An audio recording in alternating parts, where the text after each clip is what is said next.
Assalamualaikum warahmatullahi wabarakatuh. Bismillahirrahmanirrahim. Allahumma salli wa sallim wa barik ala sayyidina Muhammad wa ala ali sayyidina Muhammad, amma ba'd.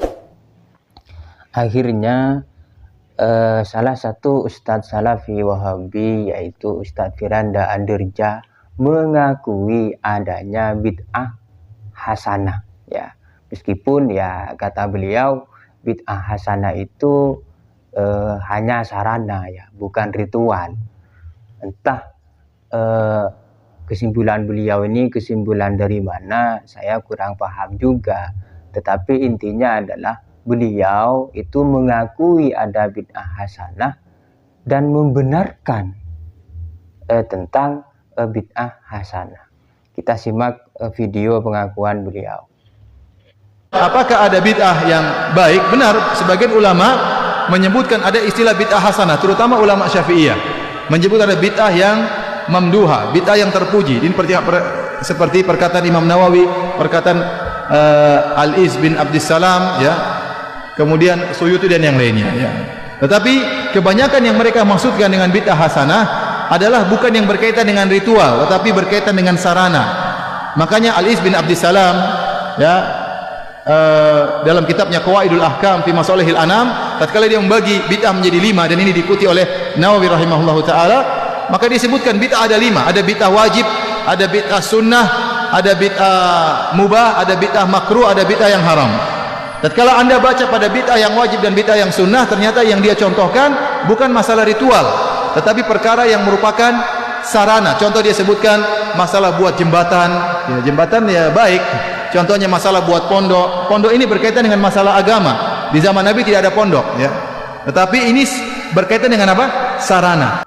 Ya, jadi jelas ya di video itu bahwa Ustadz Firanda Andirja itu mengakui adanya bid'ah hasanah dan membenarkan apa itu bid'ah hasanah, ya. Meskipun kesimpulan beliau itu entah dari mana, tapi kata beliau itu dari Syekh Izzuddin bin Abdissalam. Agak jelimet ya kesimpulan beliau itu. Kesimpulan beliau ya bid'ah hasanah itu tidak apa-apa, karena ternyata bid'ah hasanah itu hanya sebatas sarana. Ya kalau sarana ya nggak apa-apa kata beliau. Ini entah dari mana. Padahal Syekh Izzuddin bin Abdissalam itu hanya memberi contoh. Oh, namanya contoh ya banyak. Ya. Jadi bid'ah hasanah itu menurut beliau tidak masalah karena hanya sebatas sarana. Ya kalau kesimpulan beliau seperti itu ya semuanya itu sarana. Apa yang Wahabi itu selalu bilang bid'ah terhadap amaliyah kami itu semuanya sarana, bos. Misalkan Maulid Nabi, ya itu sarana. Kalau mau dikatakan sarana apa? Sarana untuk mengenal Nabi. Begitu. Dan lain-lainnya. Tahlilan juga begitu. Kalau mau dikatakan sarana ya sarana juga. Sarana untuk berzikir, sarana untuk bersedekah, kemudian pahalanya kita kirimkan kepada orang yang sudah wafat. Yaitu sarana juga, semuanya sarana. Kalau mau dikatakan sarana, ya. Asal bukan ritual, kata beliau. Ritual itu yang bagaimana?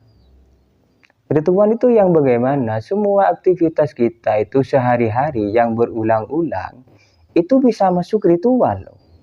Misalkan daurah mingguan, itu kalau mau dikatakan ritual, itu juga bisa ritual. Hati-hati, ritual itu sampai mana batasannya, begitu loh. Itu kan jelimet pemahaman bid'ah hasanah beliau itu. Maksud saya, kalau mau mengakui bid'ah hasanah, ya akui saja bahwa bid'ah hasanah itu memang ada dan ulama membagi itu. Dan kebenaran bid'ah hasanah itu memang ya demikian. Nggak usah jelimet mengambil pemahaman begini, kesimpulan begini untuk berkelit.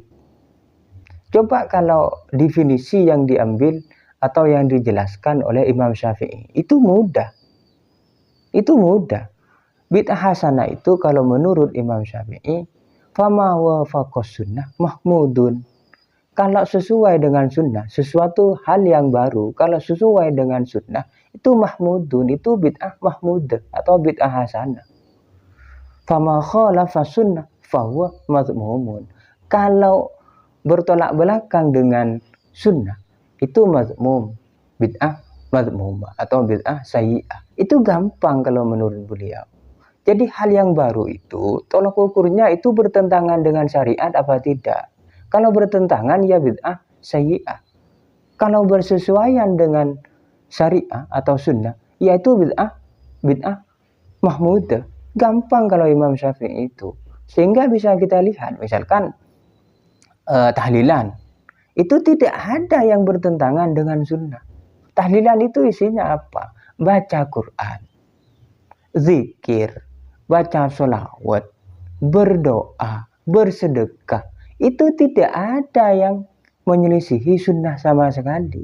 Makanya gampang mengidentifikasi bahwa itu adalah bid'ah mahmudah. Ya. Jadi kesimpulannya adalah Ustadz Firanda Andirja itu mengakui adanya bid'ah hasanah meskipun kesimpulan beliau terkait dengan bid'ah hasanah itu jelimet. Ya, jelimet. Kenapa jelimet? Karena yang mau berkelit gitu. Kalau mau yang gampang itu bid'ah hasanah yang didefinisikan oleh Imam Syafi'i. Fama wafaqa sunnah fahuwa mahmudun. Kalau cocok dengan sunnah itu bid'ah hasanah. Fama khalafa sunnah fahuwa mazmumun. Kalau tidak cocok dengan sunnah berarti bid'ah sayyi'ah. Simple begitu saja, nggak usah jelimet. Begitu ya. Semoga dipahami. Akhiran, assalamualaikum warahmatullahi wabarakatuh.